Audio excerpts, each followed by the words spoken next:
So today we're going to be talking about how to make the healthy food choices generally and specifically in Ramadan. And we'll also be looking at certain aspects of eating that patients who've had bariatric surgery or weight loss surgery will have to consider, especially during Ramadan. All right, let's get started. So our outline is going to be we're looking at what are calories, what is glycemic index, talk a little bit about what is insulin resistance and metabolic syndrome, and then how we could avoid that with healthy diet choices, and what are the best kind of foods that we should consider for iftar, and if somebody's had bariatric surgery.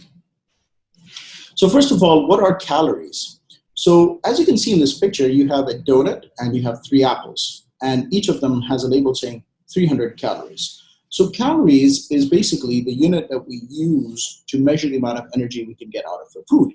So you can get about 300 calories of energy from a donut, or you can get the same amount of energy from 3 apples. So you get the same amount of energy. Does that make a difference? Well, it does, because the amount of energy we use is used in different ways in our body. And it depends on the kind of foods that we're eating and how we're using that energy. So the energy that we get from food is used for, number one, we use it for sleeping. We use it to produce heat and any kind of physical activity that we're doing. So what we are using a continuous amount of energy in our body just to stay alive. And that's called basic metabolic rate, just to stay alive. So if somebody sleeps for 24 hours, that they're using a certain level of energy, which comes around, usually it's around between 1,300 to 1,700 calories a day. And that's what we call basal metabolic rate. And then on top of that, we're using the energy or the calories to produce heat or to do physical activity. And everybody's level of physical activity differs. So the unit that we're using to measure energy is called calorie. The real calorie is such a small amount of energy that it doesn't make sense to use it. So because most foods are in thousands of calories, so what we did is we said, let's change the unit. We'll make 1,000 calorie into 1 kilocalorie. But it was hard to use the word kilocalorie, so we just capitalized the C. So if you see the word calorie with a capital C, it represents 1,000 calories with a small c. So when we say a donut has 300 calories, it actually has 300,000 calories, but that is just made it easier by just saying 300 calories. So for all practical sakes, we just stick with the word calorie, which represents 1,000 calories. Okay, so as I said, that it makes a difference with the kind of food that we're eating as well, because our food is divided into different macro groups. So, and that's what basically you have 3 types of nutrients in our food. So you can have, as shown in this picture, you can have carbohydrates, proteins, or fat. So this is a meal that we're having, and in this meal you can see that there's rice, and there's vegetables, and the rice and the vegetables form the carbohydrates. And then you have this nice piece of salmon, or it could be chicken, it could be meat, and that forms protein. And the fat is pointing towards the fish again, because you have a certain amount of fat that's present within the protein or within the food that we're eating. And it could be within the fish or the protein, or it could be part of the oil that's used to cook the rice or the bread or whatever we're eating with it. And it could be part of the cream sauce that we're applying. So these are the 3 types of nutrient groups that we're using. So one is carbs, and carbs are primarily the energy source for us. And it's present in breads, rice, pasta, vegetables. Now this energy that we eat is immediately used for the first 2 or 3 hours. And then the extra carb that we've eaten is stored for quick use later on. So after we've had a meal, we're going to benefit from that meal for about 2 hours. And if our next meal is going to be 4 hours later, the next 4 hours, this stored carbohydrate will be used as your energy source. And if we still have additional carbohydrate in our body, stored, and we eat another meal, and we're running out of storage space for carbohydrate because it's hard to store carbohydrate. Carbohydrate's a bulky molecule. It takes a lot of space. It's hard to hold within a cell. So a compact form is called fat. So what happens is that the body converts the carbohydrate to a fat molecule, which is a very dense and heavy molecule. So it takes away parts of the molecule and makes it a fat molecule. And so extra carbohydrate is stored as fat. What is fat? So fat is your reserve energy source. So when you're in starvation, then that fat can be used as an energy source. And fats also do form some important hormones in our body and cover the coverings for our nerves. Fats are usually present in oils and creams, and we can store as much as fat as the body can grow. There's no limit to it. So proteins are the building blocks of our body. So proteins are used to build muscle, to build the different structures in our body, the organs, and so they're considered the building blocks. Now, that's primarily, we get proteins from meat, chicken, fish, and lentils, or what we call dal. These are what contains a lot of protein. Importantly, proteins do not get stored in our body. So whatever protein we've eaten is used to build the body. If there's extra protein, it can be converted to energy. It can be converted to energy.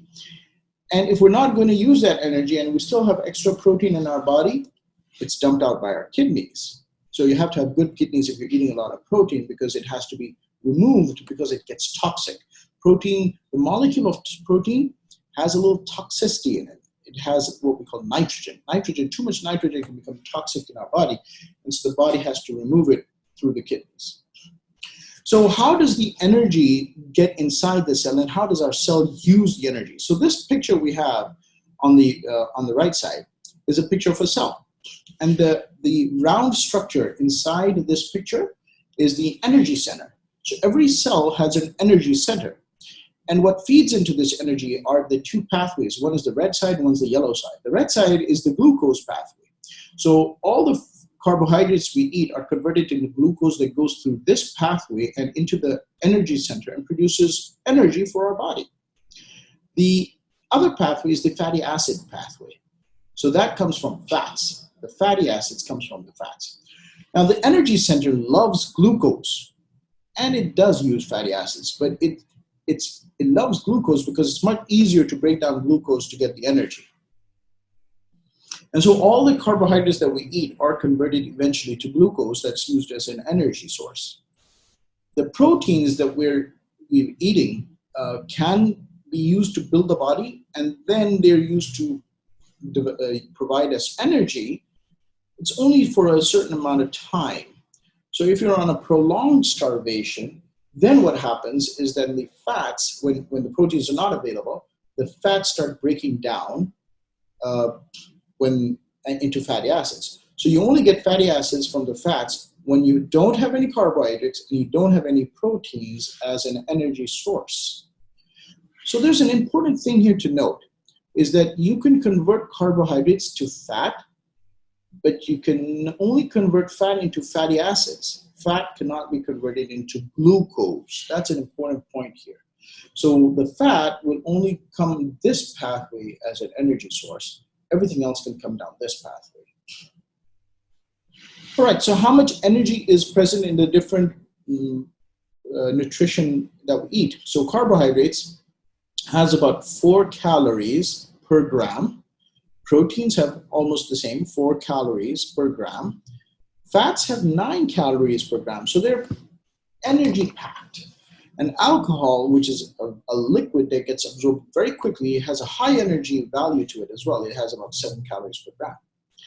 Now, if you look at it, this picture shows you how the volume makes a difference here. So oil, which is, if you take 400 calories of oil, it barely fills the base of your stomach.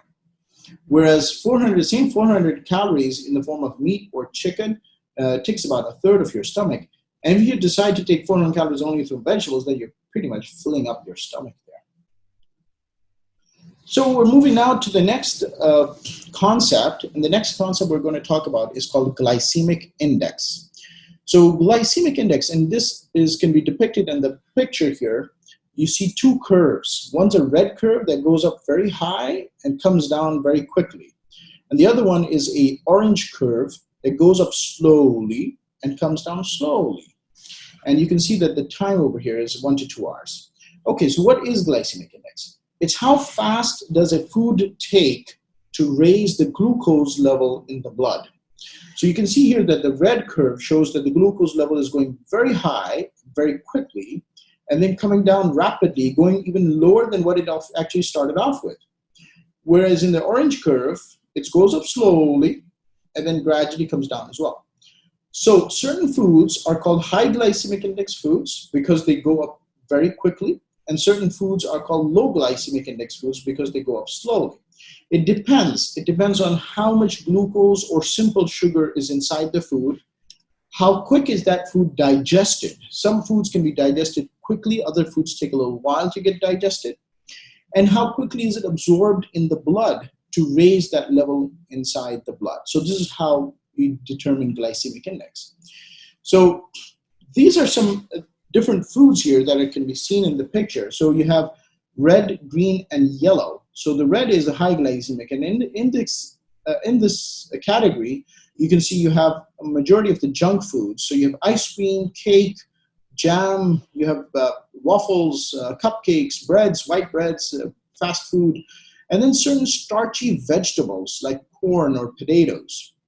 In the medium category, you have all the fruits and vegetables, but interestingly, they have a lot of fiber content. So yes, they have sugar inside them, but that sugar, simple sugar, is slowly released because it's combined with a lot of fiber. And I'm going to show you that in one of the slides, how fiber makes a difference. So that is why when you have a complex molecule of carbohydrate, the sugar is released very slowly. And so you have a medium glycemic index. And then you have certain foods which are called low glycemic index because they're primarily proteins, like for instance, cheese or fish and meats, and very fibrous sort of vegetables. So these kind of foods have a low glycemic index. Now look at this graph again.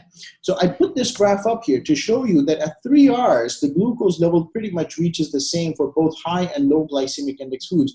But the roller coaster ride you get with a high glycemic index food has a bad impact on your health. Why? Because you have a sudden elevation of glucose. This is followed by a rush of insulin, which causes sudden drop in glucose. When you reach to this nadir, to this point here, you actually get very hungry. And so after 1.5 hours after eating a high glycemic index food, you will feel hungry again.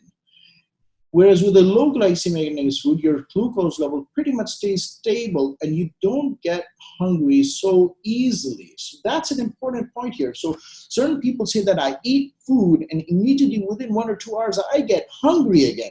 Well, you need to try to consider glycemic index of your food that you're eating, because you might be eating high glycemic index foods that are fulfilling at the time, but just after a short while, because they've been digested and the glucose levels are actually dropping lower than what you started, you're feeling hungry again. So the different types of carbohydrates does impact your glycemic index. And so you have simple carbohydrates that can be seen in this picture over here.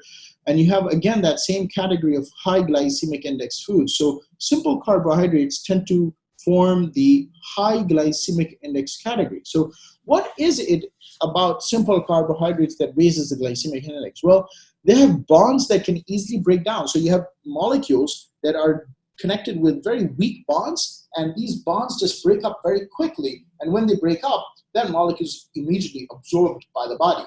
And so when they're absorbed, they release glucose very quickly. And this means anything like starchy foods or sugar, potato, flour, anything in this category in this picture that you can see here. So complex carbohydrates are different. So complex carbohydrates are connected with heavy or resistant bonds that don't break up very easily. So digesting them takes a while. Some of them are not even digested by human beings because we don't have enzymes to digest them. So they actually form bulk in our stool. So they can, they go through our body without even being absorbed. And so they have resistant strong bonds. They don't release the sugar. So they could be, you can have a simple sugar molecule in the center and surrounded by a complex molecule around it. So that simple molecule does not get released easily. And so that's why it's always recommended that one should eat fiber, whole grain, and veggies.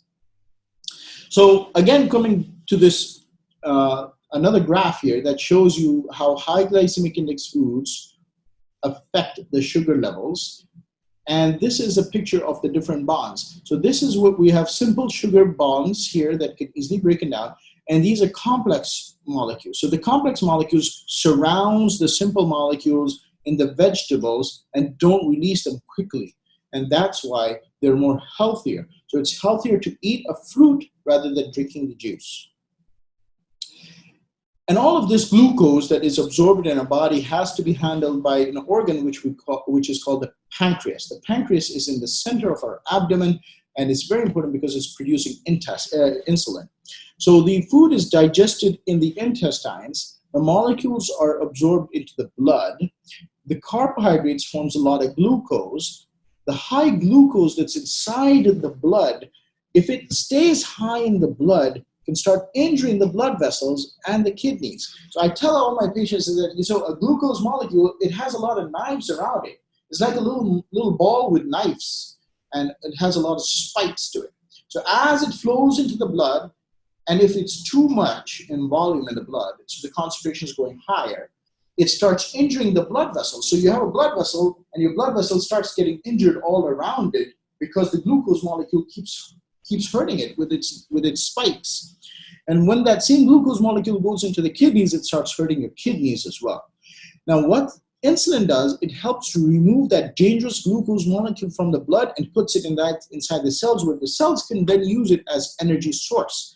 So that is why insulin is very important, because it removes the glucose from the blood and puts it inside the cells. So here is a picture where you can see up here on the upper box, in the upper box, is that a healthy individual is producing insulin. This insulin goes and connects to a receptor on the cell that activates the pump that pushes the glucose into the cell. And so that's how your glucose goes into the cell. And when you have a diabetic, there's somebody called a type 1 diabetic. They are not able to make insulin. So their pancreas is too sick to make insulin, or is unable to first make insulin. And so the glucose does not go inside the cell. And so these people generally have to take additional insulin as an injection to get that glucose into their cells.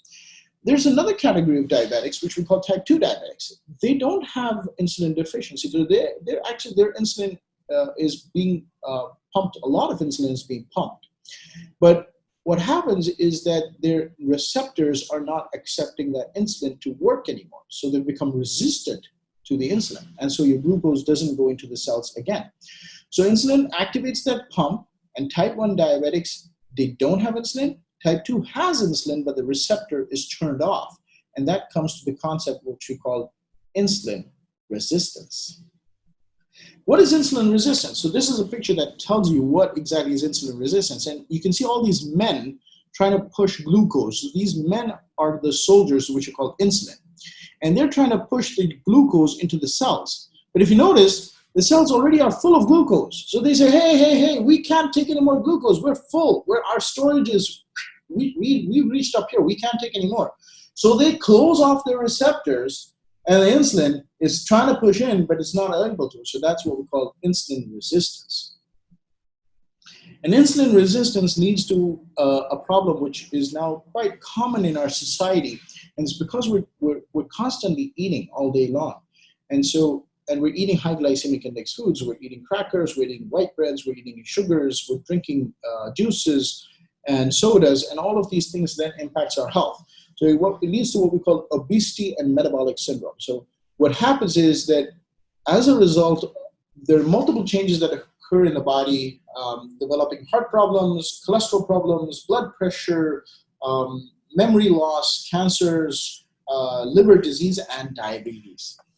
So all of these health problems occur as a result of insulin resistance. And so a balanced diet is very important. And a balanced diet means that you should divide your meal and only have a quarter of your meal carbohydrates that include breads, chapati, rice, pastas. So this plate shows you that only a quarter of your food should be the breads. And so we shouldn't eat a lot of breads because it's not healthy. And a quarter of your meal should include proteins. And proteins can be meats and chicken, but it can even be dal, and it can be beans, it can be eggs, it can be any kind of natural protein, that dry fruits. All of these are natural proteins. And half of your plate should actually be vegetables, salads, and fruits. And those are healthier food choices. So a quarter of fruits a day, a quarter of vegetables a day, and have less than 10% of your food as sweets during the course of the day. Try to limit your desserts to a small serving and a little portion in a day, and try to make even that a healthier choice. By avoiding simple carbohydrates, try to use brown breads and whole grains in your carbohydrates generally. So what about fasting? So now, interestingly, the concept of fasting has been talked about for quite a while. In 1997, there was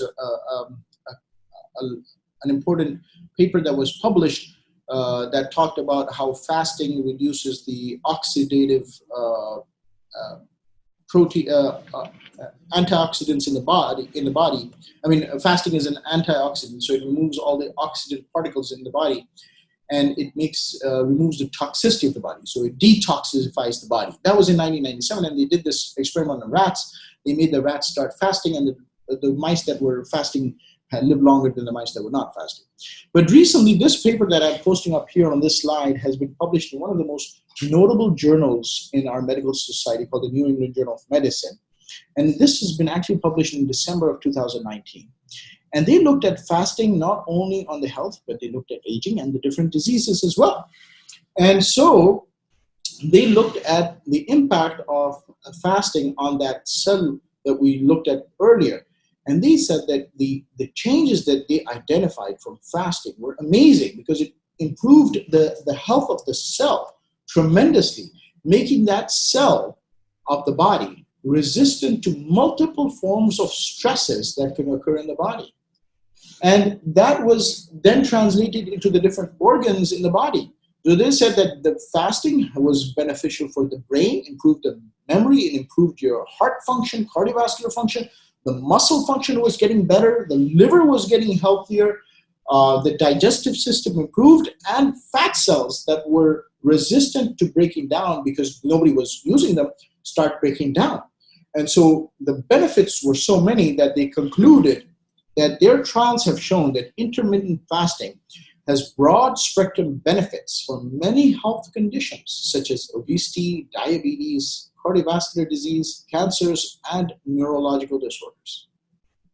So much so that they actually have devised a program by which physicians can encourage patients to start fasting.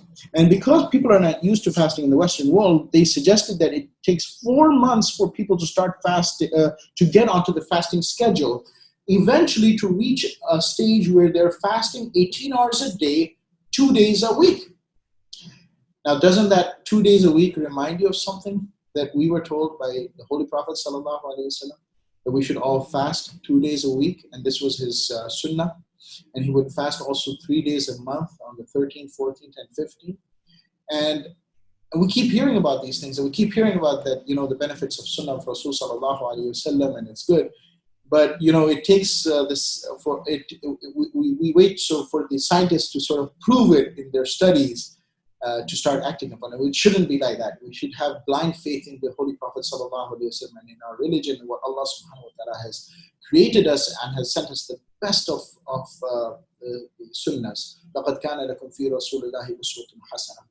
So in the sunnah of Rasul sallallahu alaihi wasallam, we should fast every Monday and Thursday, not for the benefits of health are going to be there, but most importantly, what he told us is that our deeds are going to be presented in front of Allah subhanahu wa ta'ala.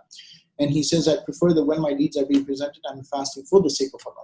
So we fast for the sake of Allah, but we'll also get health benefits, because every ibadah has health benefits in it. So if you look at the last line over here, what they're saying is the goal should be that you only eat 6 hours a day, and in that eating period, you're only consuming 500 calories, only 500 calories. So it's not like you eat a lot at iftar and suhoor. That is what we have to remember. Fasting is good for us, but we make it bad by the wrong food choices and the volume of food that we consume at iftar and suhoor and during the time in between. So the concept is that we have to try to bring our body at a lower caloric requirement, and it's good for your health.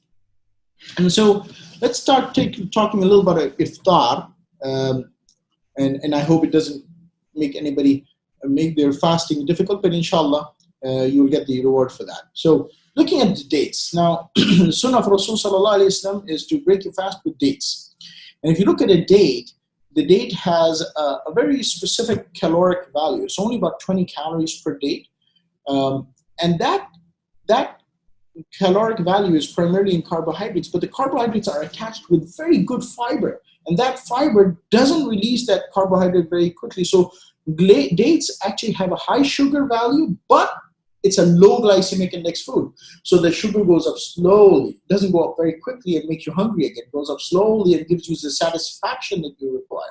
So dates are good for suhoor and iftar. And it's the sunnah of Rasul sallallahu alayhi wa sallam, eat them at both suhoor and iftar. And they also have protein. So it's the right amount of protein, because exactly the amount of protein that's beneficial for your health and not going to hurt your kidneys as well.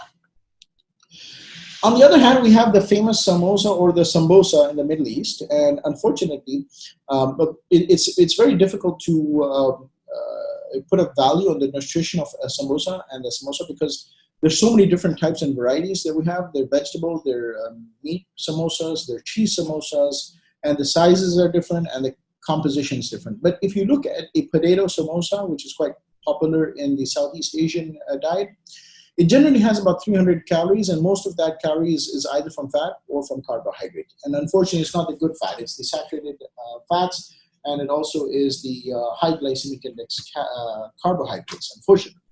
And the amount of calories that you get from it, if you want to burn just one samosa, you need to run about half an hour. So that's a lot of exercise for one samosa. So think about that before you consume the samosa today. And different samosas, of course, you can have 250 calories in a different type of samosa, but pakoras are much more than samosas. So if you look at it, a small pakora or a few pakoras have a higher caloric value than samosas. Of course, that varies based on the content and the size, but primarily that high value is because it's full of a lot of oil and carbohydrates, and they have a lot of high glycemic index content to it. So one thing you can do we are just so hooked onto these kind of snacks at the iftar. So at least make one change, is that bake them or use an air fryer. Try to do that instead of deep frying it to reduce the amount of oil, at least, that is unhealthy for you. And then we love to take something sweet at iftar as well. And so that would include what we famously use in Southeast Asia, which is ruh afza milk or jam shireen milk. But again, the amount of calories is difficult to quantify. A glass of ruh afza, which are without milk, with just water, is 150 calories. And most of those calories are sugars, and it's rapidly absorbed. And generally, all the drinks that we prepare, the majority of drinks that we prepare are very high glycemic index drinks that we have for iftar. But importantly, that this glycemic index can be harmful for you. So I recommend that we drink water, and it's sunnah to drink water as well. So drink water after your date, hydrate your body before you give it the sugar load that you're wanting to do. And so what we need to do is we need to start talking about this at our homes and try to change culture. That look, iftar is a spiritual moment. It's a time to remember Allah and to make supplication. And we get so much involved in the preparation of iftar, the household gets involved, the preparation, the planning, the presentations, that we don't get time to do that important supplication at the time that it's being accepted. And so we need to change the culture. Something that's more healthier and more spiritual for us is that we use the time to, that special moment, to make our prayers, and we just make iftar with the dates and a lot of water, get our body stabilized before we start consuming food. And if we do need to eat something or drink something different, we should take healthy choices. So I prefer that we prepare these kind of drinks where you just dip the fruits into the water and you get the flavored water. So you can get flavored, cool flavored water. And if somebody really wants to have a juice, they can have fresh juices, but do not add sugar. Do not add sugar to your juices. And try to avoid the very high sugar content junk foods, and try to choose fruits that are healthier, or a soup that could be beneficial, has proteins, is good for your stomach, it's gentle on the stomach, and it's good for your health as well. And I did find on YouTube very good healthy iftar recipes by the channel Healthy Food Fusion, and I recommend everybody to take a look at that video, especially people from our Southeast Asian communities, Pakistan and India, who like to have these kind of foods. So they've sort of given you the healthy version of these foods that you could prepare at iftar. Now let's come to a little bit bariatric patients, so that we can also have some discussion at the end. So, there are two types of surgeries. We have patients who've had this kind of a surgery, which is called a gastric bypass or the mini gastric bypass. And we have this kind of an operation where people have had what we call the sleeve gastrectomy. If you notice, in both of these kind of surgeries, the transit of food is very quick. So the food goes down this small stomach into the intestines, and over here it goes straight into the intestines where the food gets digested and absorbed. And so if you take some food which has got a high glycemic index, that food gets rapidly absorbed and the glucose level goes up very high, very quickly. So bariatric patients have to be a little bit more careful than the non-bariatric patients, is that their absorption is going to be quicker than the other people. And so if you take a lot of high sugar and you're dehydrated, that's not good. It's going to hurt you and harm you. You could get dizzy. It could hurt your body. So what they should do, and what we all should do actually, is we should just break our fast with dates and water, and drink a lot of water, because you're dehydrated. These days the fasting is in summer, you get dehydrated. And so when you're dehydrated, your body is under stress. You don't want to give it a high caloric load when you're already under stress. Take few dates, because the release of energy is slow, and take some water flavored with some natural fruits or mint. Go and make your prayers. Finish your prayers. Let that water get absorbed into your body. Get your body hydrated before you start eating. And then when you do start eating, try to focus on a protein diet. So the plate that we recommend for bariatric patients actually has a higher amount of protein in their food, because generally their plate is actually smaller than the regular people. And so if they only make a fourth of their plate protein, they're going to be protein deficient. So their plate, because it's a smaller plate, has to have a higher protein value content to it. So the ratio of protein in a bariatric patient's plate is about half of the plate. And the rest of the half would have a small amount of carbohydrate and then some fruits and vegetables beside it. And your proteins can be any of these categories. You can have meats, chickens, fish, you can have eggs, nuts, legumes, eggs. And different foods have different protein value to it. So if you look at an egg, it has about 6 grams of protein.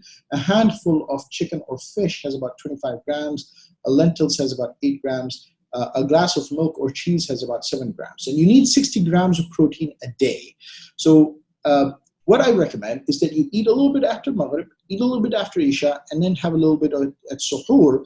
And so you've had 3 small meals over the day, because it's hard to have a lot of volume at one time. So take 3 small meals in the course of the evening. And what I recommend is that you take a hand size, about a palm, so this much amount of meat, chicken, or fish during the course of the day, whichever you can eat. That gives you about 25 to 28 grams of protein. Take about 2 eggs in the day. So that could be at suhoor, you can have 2 eggs. And then try to have 2 glasses of milk or yogurt drink, and that'll give you another 28 grams. So all in all, both of these, the combination of this much of meat, chicken, or fish, and 2 eggs and 2 glasses of milk will give you the amount of protein that you need for a day. And make sure that between Maghrib and Fajr, you've had 8 glasses of water. It's extremely important to remain hydrated and keep your hydration well. All right. Well, thank you very much.